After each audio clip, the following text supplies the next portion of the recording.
दिल को छू जाए कहानी चैनल में आपका स्वागत है। आज की वीडियो में हम जानेंगे कि भाद्रपद माह का पहला प्रदोष व्रत कब है, उसका महत्व क्या है, पूजा और शुभ मुहूर्त क्या है तथा उसकी कहानी क्या है। तो चलिए शुरू करते हैं। हिंदू धर्म में भोलेनाथ को प्रसन्न करने के लिए कई व्रत और त्योहार बताए गए हैं, जिनमें सबसे अधिक महत्व प्रदोष व्रत का माना जाता है।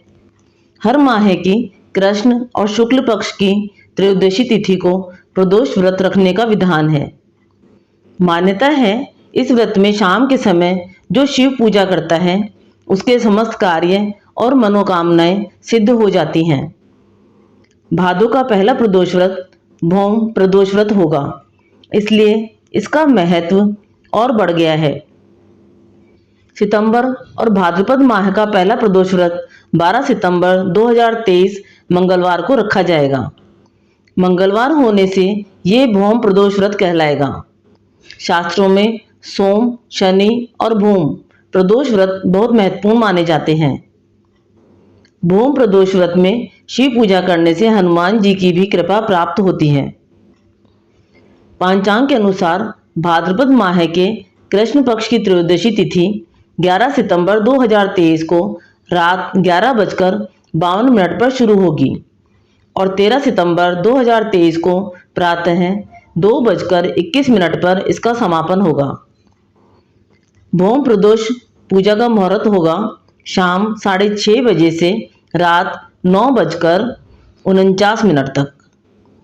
आइए अब जानते हैं भौम प्रदोष व्रत का महत्व। शास्त्रों में हनुमान जी को शिव का रुद्र अवतार बताया गया है। इस दिन भगवान शिव के साथ हनुमान जी की भी पूजा करने वालों के समस्त संकट खत्म हो जाते हैं। जिन लोगों को मांगलिक दोष है उन्हें भौम प्रदोष व्रत अवश्य करना चाहिए। इससे विवाह और वैवाहिक जीवन में आ रही परेशानियों का नाश होता है। भौम प्रदोष व्रत के प्रभाव से व्यक्ति को शारीरिक पीड़ा से मुक्ति मिलती है। साथ ही शिव कृपा से परिवार को आरोग्य, आत्मविश्वास में वृद्धि का वरदान प्राप्त होता है।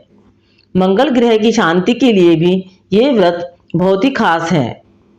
आइए अब जानते हैं इसकी पूजा विधि।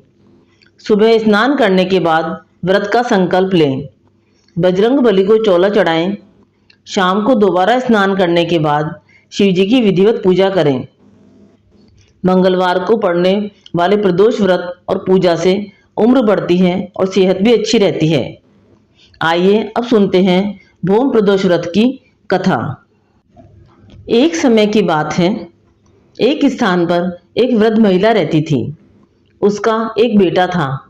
वह वृद्धा हनुमान जी की भक्त थी। हमेशा हनुमान जी की पूजा विधि पूर्वक करती थी।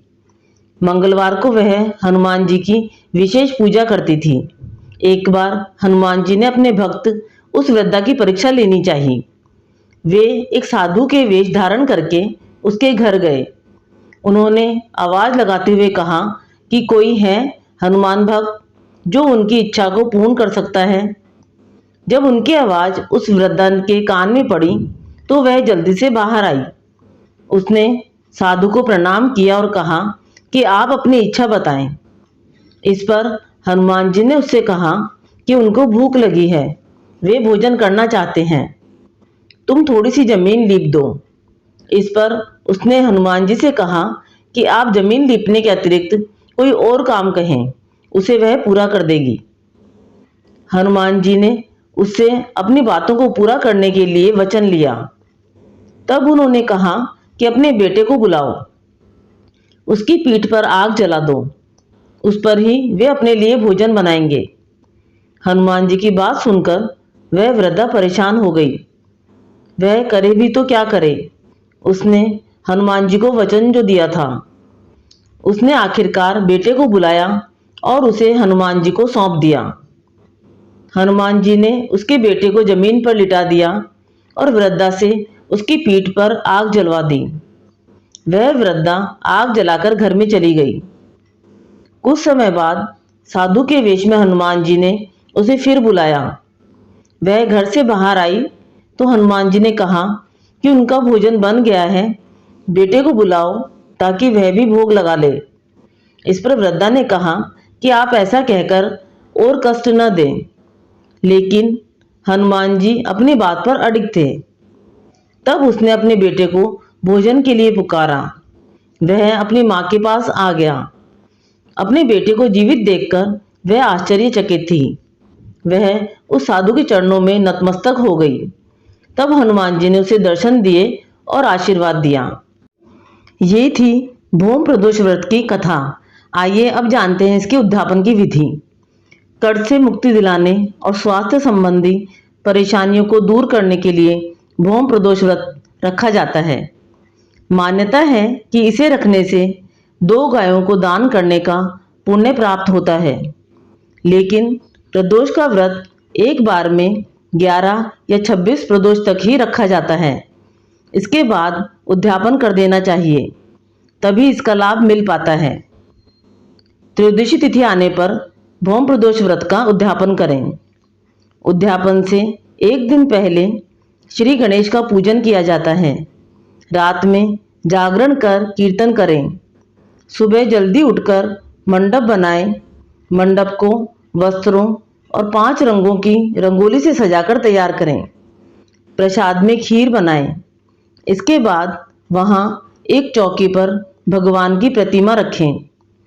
भगवान को याद करते हुए चंदन, पुष्प, अक्षत, दक्षिणा वगैरह अर्पित करें। भौम प्रदोष व्रत की कथा पढ़ें।